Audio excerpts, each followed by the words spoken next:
जय श्री राम। तो आज हम लोग स्टार्ट करते हैं CGPAT एग्जाम के प्रीवियस ईयर के क्वेश्चन पेपर का सॉल्यूशन, है ना।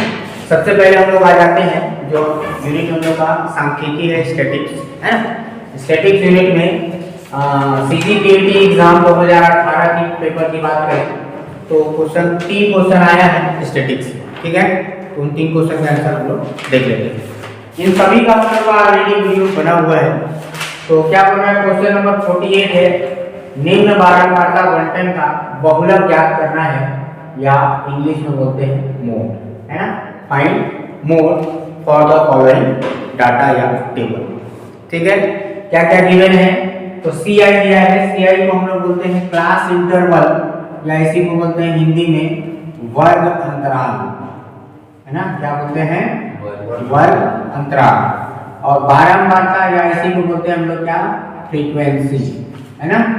F से डिनोट करते हैं, ठीक। तो 20 से 30, 30 से 40, 40 से 50, 50 से 60, 60 से 70, 70 से 80। ऑप्शन दे दिया है 51, 52, 53, 54। जानबूझ कैसा देता है ना, कंफ्यूज करने के लिए। तो जैसा कि आप लोग वीडियो में देख चुके होंगे कि स्टैटिक्स का कोई भी क्वेश्चन बनाना है, मतलब चाहे वो समांतर माध्य हो, माध्यिका हो, बहुलक हो, है ना, या चतुर्थक विचलन हो या मानक विचलन हो, सभी के लिए हम लोग को सबसे पहले क्या पढ़ना है, श्रेणी, सीरीज, है ना। तो स्टैटिस्टिक्स में जो श्रेणी होते हैं या सीरीज होते हैं ना, श्रेणी की बात करें या सीरीज, तो तीन टाइप के सीरीज हम लोग पढ़ते हैं। एक व्यक्तिगत श्रेणी जिसको बोलते हैं हम लोग इंडिविजुअल सीरीज, है ना, इंडिविजुअल सीरीज। दूसरा होता है खंडित श्रेणी, खंडित श्रेणी इसी को हम लोग बोलते हैं डिसकंटिन्यूअस सीरीज। और थर्ड होता है कंटिन्यूअस सीरीज, या इसी को बोलते हैं हम लोग सतत श्रेणी, है ना। हाँ, तो ये तीन प्रकार का श्रेणी हो गया, व्यक्तिगत श्रेणी, खंडित श्रेणी और सतत श्रेणी। तो सबसे पहला जो व्यक्तिगत श्रेणी होगा या इंडिविजुअल सीरीज होगा, उसमें कैसा होगा, एक ही डाटा दिया जाएगा, मतलब x का मान दिया जाएगा, है ना। जैसे 1, 2, 3, 4 ऐसा। इसका समांतर माध्य निकालो, बहुलक निकालो, माध्यिका निकालो, या चतुर्थक विचलन निकालो, या जो ये किसका हो जाएगा, व्यक्तिगत श्रेणी का, उसका अलग फॉर्मूला है। वैसे ही डिसकंटिन्यूअस वाले का पहचानने का तरीका क्या है, इसमें x और f दो टर्म दिया रहेगा, है ना। एक अंक दिया रहेगा और एक उसका बारंबारता या फ्रीक्वेंसी, आवृत्ति जिसको बोलते हैं, ठीक है। ये किसका रहेगा, डिसकंटिन्यूअस या खंडित श्रेणी का। तीसरा हम लोग बात करें कंटिन्यूअस का, तो कंटिन्यूअस में क्या दिया रहता है, वर्ग और फ्रीक्वेंसी ना, दोनों में अंतर क्या रहेगा, यहाँ पर x दिया रहेगा, यहाँ पर वर्ग दिया रहेगा। वर्ग मतलब क्लास, जैसा यहाँ दिया हुआ, ठीक है। तो अब इसके अकॉर्डिंग हम लोग बात करें तो ये जो हम लोग का क्वेश्चन है वो किसका है, कंटिन्यूअस सीरीज, ठीक है। अब कंटिन्यूअस सीरीज की बात करेंगे तो कंटिन्यूअस सीरीज में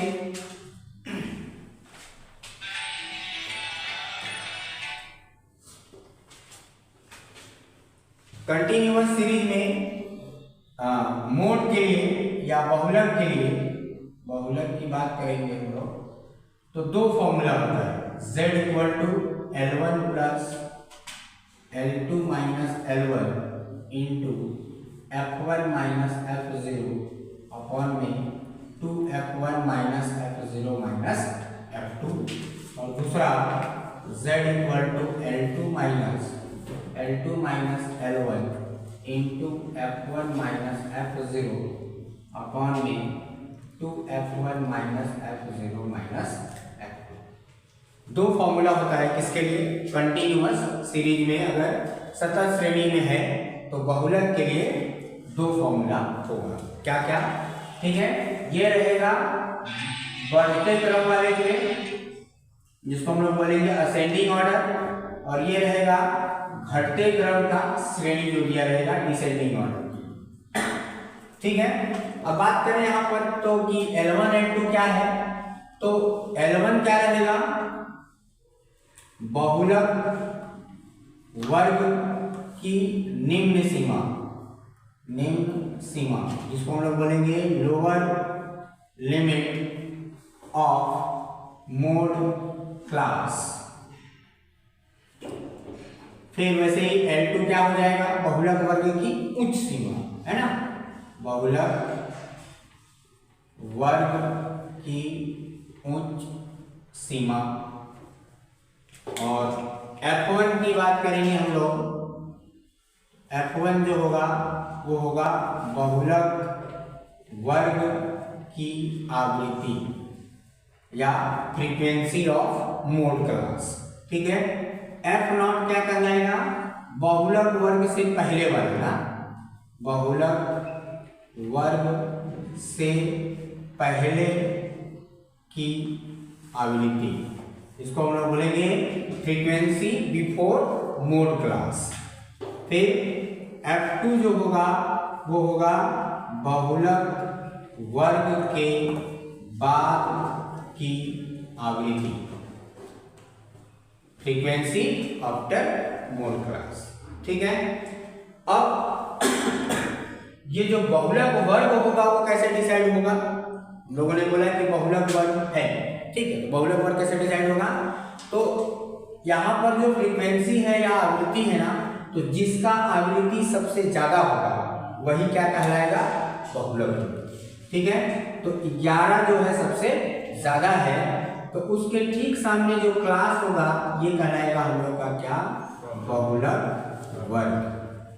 तो कई बार ये भी क्वेश्चन में पूछ देता है ना, क्वेश्चन देगा बताइए निम्न में से बहुलक वर्ग कौन सा, आंसर हो जाएगा 50 से 60 खत्म। लेकिन यहाँ पर हम लोग को बहुलक निकालते हैं। अब बहुलक वर्ग हो गया, 50 को क्या बोलेंगे L1 और 60 को बोलेंगे क्या, L2। और अब क्या बोले कि जो बहुलक वर्ग का फ्रीक्वेंसी होगा उसको क्या बोलेंगे हम लोग, F1। तो इसको क्या बोलिए, F1। F0 कौन सा होगा, बहुलक वर्ग से पहले की आवृत्ति, तो पहले मतलब ये हो गया। और F2 कौन सा होगा, बहुलक वर्ग के बाद होगा। फॉर्मूला की बात करेंगे तो कौन सा ऑर्डर है, बढ़ते क्रम में असेंडिंग ऑर्डर है, तो असेंडिंग ऑर्डर में फॉर्मूला मतलब पहला वाला लग जाएगा, लगा देते हैं फॉर्मूला, कितना हो जाएगा भाई बताओ, Z इक्वल टू L1 मतलब 50 प्लस L2 मतलब 60 माइनस 50 इंटू में F1 कितना है 11 माइनस F0 9 बटे में 2F1, 2 गुने 11 माइनस 9 माइनस F2 मतलब 6। सॉल्व कर दो, कितना आ जाएगा 50 प्लस यहाँ आ जाएगा 10, ये हो जाएगा 2 बटे में 22 माइनस 9 6 15 आएगा ना, ठीक, कितना आ जाएगा 50 प्लस 20 बटे में कितना है 7 कितना है 2.85 प्लस 2.85 ना, ये है ना, टोटल ऐड करेंगे तो कितना आ जाएगा 52.85। ठीक है, तो देखो यहाँ पर कंफ्यूज करने के लिए आंसर क्या दिया था 51, 52, 53। ठीक है, तो हम लोग ये जानते हैं डेसिमल वाले रूल में, दशमलव वाले में, कि अगर 5 से ज्यादा है तो अगला वाला काउंट हो जाता है। ठीक है, तो यहाँ पर आंसर कौन सा होगा, 52 होगा कि 53 होगा, 53 ना, क्यों होगा आंसर, क्योंकि दशमलव के बाद 5 से ज्यादा है। 2018 के पेपर में ही सांख्यिकी का दूसरा क्वेश्चन आया है, क्वेश्चन नंबर 55। 50 आमों का वजन किया गया है, जिसके बाद हम लोग को एक टेबल मिला है और माध्य वजन बोल रहा है कि निकालना है। ठीक है, 50 मैंगोज का जो वेट है उसको रिकॉर्ड किया गया, रिकॉर्ड करने के बाद एक टेबल बनाई, उसके बाद हम लोग को बोल रहा है कि जो मीडियम रेंज है वेट का मैंगो का उसको फाइंड करना है। ठीक है, मतलब क्या, समांतर माध्य निकालना है। ठीक है, क्या दे दिया है, वेट इन ग्राम, ठीक है, मतलब क्या है, भार, किसमें है ये, ग्राम, ठीक। ये क्या दिया है, नंबर ऑफ मैंगो, मतलब क्या, आमों की संख्या, आमों की संख्या, या इसी को बात करें तो क्या दिया है, फ्रीक्वेंसी, एफ, ठीक है। अब इसको फिर देखते हैं, ये समझ में आ रहा है कि ये भी कौन से श्रेणी का है, सतत श्रेणी का, अभी बात है ना, क्लास दिया है मतलब वर्ग दे दिया है और फ्रीक्वेंसी दिया है, मतलब किसका है, सतत श्रेणी का, ठीक है। तो दिया गया जो क्वेश्चन है वो किसका है, सतत श्रेणी या कंटीन्यूअस सीरीज का। तो कंटीन्यूअस सीरीज में AM निकालने के लिए, मतलब अरिथमेटिक मीन, समांतर माध्य निकालने का 3 फॉर्मूला है हम लोग के पास। क्या क्या, एक है प्रत्यक्ष विधि, प्रत्यक्ष विधि को हम लोग बोलते हैं डायरेक्ट मेथड, डायरेक्ट मेथड। इसका फॉर्मूला होगा x bar equal to summation of f into x upon में समेशन ऑफ f। कहीं कहीं बुक में i भी लिख देता है, इसको देख लें, ठीक है। दूसरा जो मेथड है उसको हम लोग बोलते हैं लघुरीति विधि,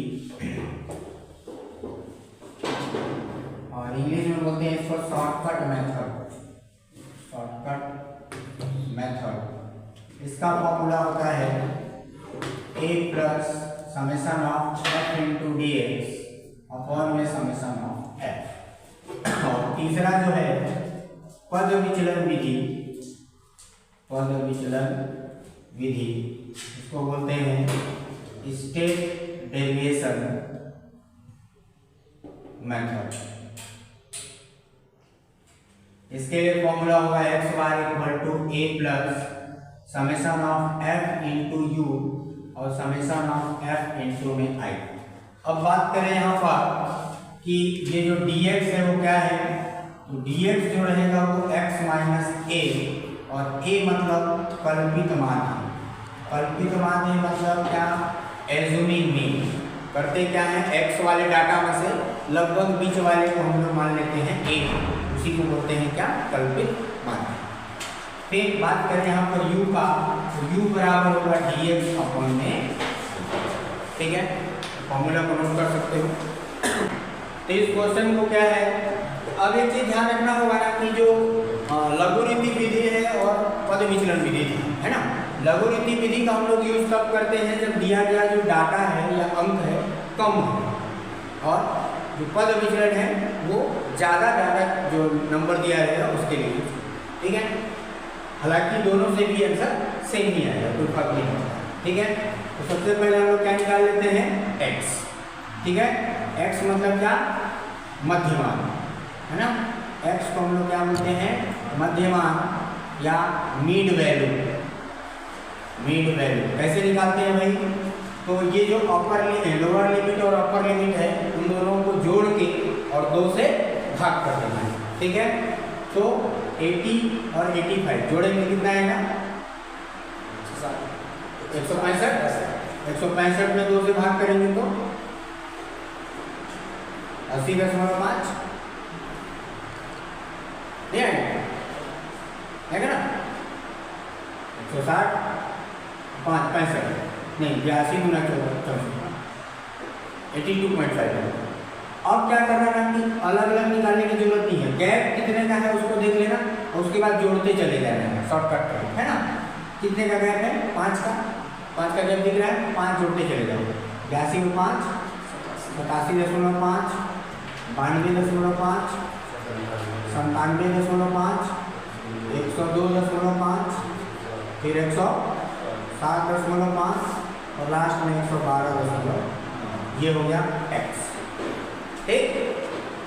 यहाँ पर निकाल लेते हैं समेशन ऑफ f, तो कितना हो जाएगा, 12, 8, 20, 8, 5, 13, 13 और 10, 23, 23 और 10, 33 और 2, 35, 35 और 8, कितना हो जाएगा, 43, 43, 47 और 3, 50,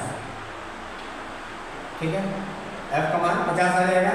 अब हम लोग को निकालना है dx, तो क्या बताया था कि पहले तो हम लोग को a मानना है, ये क्या करते हैं ना कि x वाले डाटा में से लगभग बीच वाले को a मान लेंगे। 1 2 3 4 5 6 7 है, इसको मान लेते हैं हम लोग a। ठीक, अब dx बराबर होता है क्या, x माइनस a। तो क्या हो जाएगा, x मतलब जो ना माइनस a, इसमें से जब इसको माइनस करेंगे तो क्या आ जाएगा, 5 में से 5 जाएगा तो 0 हो जाएगा। ठीक, 7 में से 2 क्या, कितना 5, और 9 में से 8 गया 1, लेकिन आएगा किसमें, माइनस में आएगा, माइनस में, क्योंकि इसमें से इसको माइनस करो। वैसे ही इसको माइनस करोगे तो कितना आएगा, माइनस 10, इसको करेंगे तो माइनस 5, और ये हो जाएगा 0। फिर इधर 5 10 और 15। अगला क्या निकाल लेते हैं, f into D x. f into D x मतलब f का गुणा कर देते हैं तो माइनस 5, ये हो जाएगा माइनस 75, ये हो जाएगा माइनस 80, माइनस 50, 0, 40, 40, 15 दिया 45। समेशन ऑफ f dx निकालना है तो क्या करना होगा, ये माइनस वाले को एक साथ जोड़ लो, प्लस वाले को एक साथ, जो बड़ा होगा उसमें से घटा देना। कितना आ जाएगा, 5 और 7 5 8 7 15 5 20, माइनस 205, इधर 4 12 125 ना।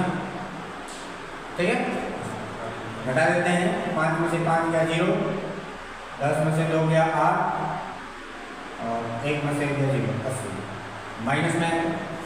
अब जो फॉर्मूला था उसमें वहाँ रख देते हैं, तो समांतर माध्य मतलब x y equal to a plus summation of f d x upon में समेशन ऑफ एफ। ए का मान है 97.5 और एफ डी एक्स का मान आ गया है माइनस 80 अपॉन में 50।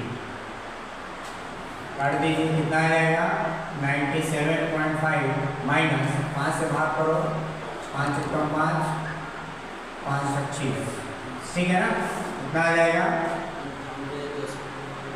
15 में से 6 गया 9, हुआ है ना।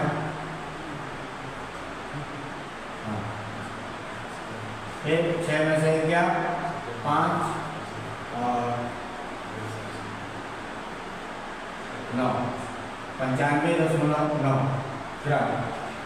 95.9 मतलब राउंड फिगर में क्या है, 96 ग्राम हो जाएगा इसका। देखो कितना कंफ्यूज करने के लिए होता है, ठीक है ना। एग्जैक्ट आंसर बिल्कुल नहीं दिया है, 59.9 आ रहा है, इसलिए हम लोग उसको कंसीडर कर लेंगे क्या, 96 ग्राम। ठीक है, ऑप्शन नंबर सी। ठीक है, नेक्स्ट क्वेश्चन है स्टैटिक्स का ही, क्वेश्चन नंबर 60। निम्न तालिका से अंतर चतुर्थक निकालना है। ठीक है, थोड़ा सा नाम को चेंज किया है, ध्यान रखना ना। इसी को क्या बोलते हैं हम लोग, चतुर्थक विचलन भी कहते हैं ना। चतुर्थक विचलन इंग्लिश में बात करें तो क्वार्टाइल डेविएशन, क्वार्टाइल डेविएशन, और शॉर्ट में कहीं कहीं इसी को बोलते हैं क्यूडी। ठीक है, अंतर चतुर्थक, चतुर्थक विचलन, क्वार्टाइल डेविएशन या क्यूडी। ठीक है, कोई भी नाम से आ सकता है। तो क्यूडी के फॉर्मूले की बात करें हम लोग तो होता है Q3 माइनस Q1 अपॉन में। ठीक है, जहाँ Q3 क्या है, उच्च चतुर्थक विचलन है ना, जहाँ Q1 जो है निम्न चतुर्थक विचलन या लोअर क्वार्टाइल डेविएशन, इसी को बोलेंगे लोअर क्वार्टाइल डेविएशन, और Q3 इक्वल टू होता है उच्च चतुर्थक विचलन, अपर क्वार्टाइल डेविएशन, है ना। इसके फॉर्मूले की बात, अच्छा ध्यान रखना, यहाँ भी जो श्रेणी दिया है वो कौन सा दिया है, सतत श्रेणी, मतलब कंटिन्यूअस श्रेणी। ठीक है, तो ये भी क्या दिया है, कंटीन्यूअस श्रेणी का क्वेश्चन है। तो कंटीन्यूअस श्रेणी में QD का जो फॉर्मूला होगा Q1 का वो होता है L1 plus L2 minus L1 upon में F और इनटू में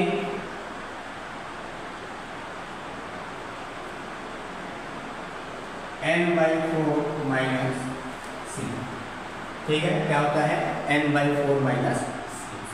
ठीक है, और Q3 का बात करेंगे तो L1 plus L2 minus L1 upon में F और 3n/4 माइनस C।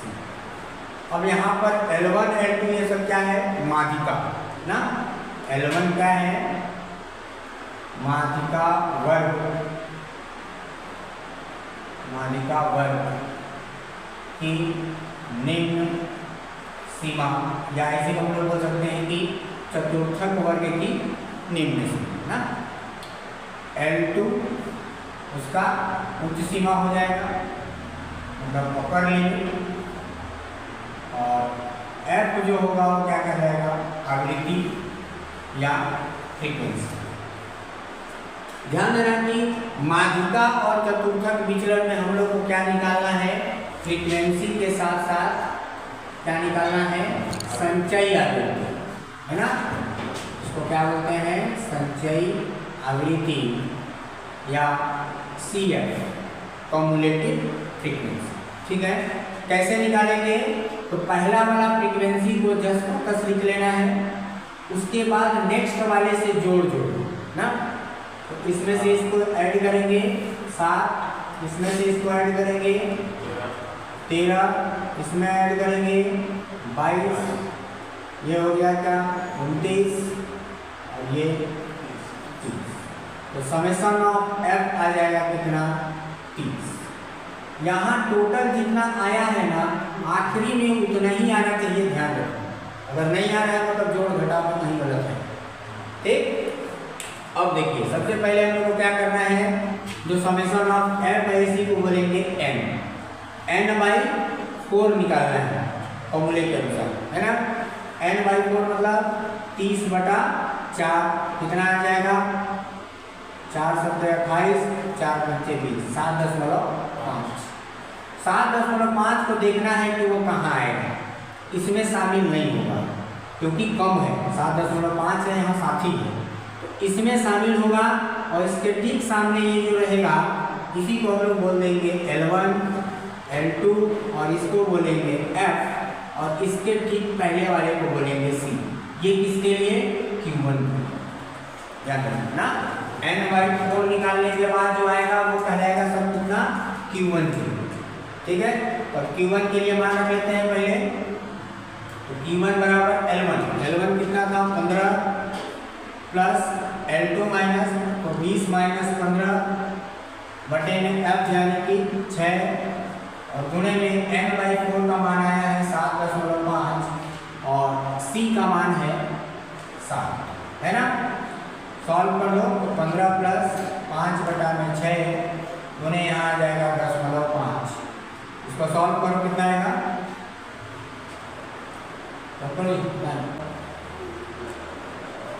वैसे ही हम लोग को Q3 निकालना है, हाँ 4 है ना, 0.41 तो हो जाएगा 15.4। ठीक, तो देख लेना कितना भी आएगा। ठीक है, कैलकुलेशन Q3 के लिए हम लोग को क्या करना है, देखो 3n/4 करना है। तो 3n/4, n/4 तो हम लोग निकाल ही चुके हैं, तो 3n/4 कैसे होगा, उसमें 3 का गुणा कर देते हैं। तो 7.5 में 3 का गुणा कर देंगे तो 3 × 5 = 15 और 3 × 7 = 21, 22.5 आ जाएगा। अब 22.5 जो है किसमें शामिल होगा, 29 वाले में होगा ना। 29 के ठीक सामने अब इस बार ये हो जाएगा L1 और ये हो जाएगा L2, और इसको बोलेंगे हम लोग F, और इसके ठीक पहले वाले को बोलेंगे C। ये किसके लिए, Q3 वाले। ठीक है, मान रख लेते हैं L1 मतलब 25 प्लस 30 माइनस 25, और इनटू में क्या है 3n/4 का मान 22.5 माइनस C मतलब 22 बटे में एफ यानी कि 7 और पर उसको कितना आएगा 25 प्लस 5 में फिर से 10.5 बटे में 7 सॉल्व करो कितना रहेगा 0.35 ना। चलिए ठीक है 25 प्लस 0.35 यह आ जाएगा 25.35 Q3 का। अब Q1 Q3 आ गया फॉर्मूले में मान देते हैं Q3 कितना है 25.35 माइनस इसका मान कितना है Q1 का 15.41 बटे में 2 इसको हल करो कितना रहेगा कितना है 4.27 ना 9.7 ठीक है। तो ये क्या है हम लोग का चतुर्थक विचलन है ठीक है। लेकिन क्वेश्चन में क्या पूछा था भाई अंतर चतुर्थक। अभी हम क्या बताए थे अंतर चतुर्थक मतलब क्या सिर्फ Q3 माइनस Q1 इसको हम लोग क्या बोलेंगे अंतर चतुर्थक ठीक है ना। मतलब ये जो चतुर्थक वाले आए हैं दोनों Q3 माइनस Q1 तो दोनों को माइनस कर देते हैं 25.35 में से 15.4 कितना आएगा 9 कुछ आएगा मेरे ख्याल से देखो कितना आ रहा है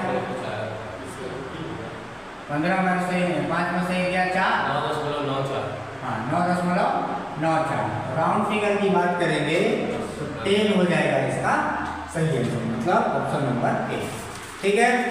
तो ये हो गया CGPME एग्जाम 2018 के स्टैटिस्टिक्स या सांख्यिकी का क्वेश्चन का सॉल्यूशन 3 ही क्वेश्चन आया था ठीक है। तो लाइक एंड सब्सक्राइब से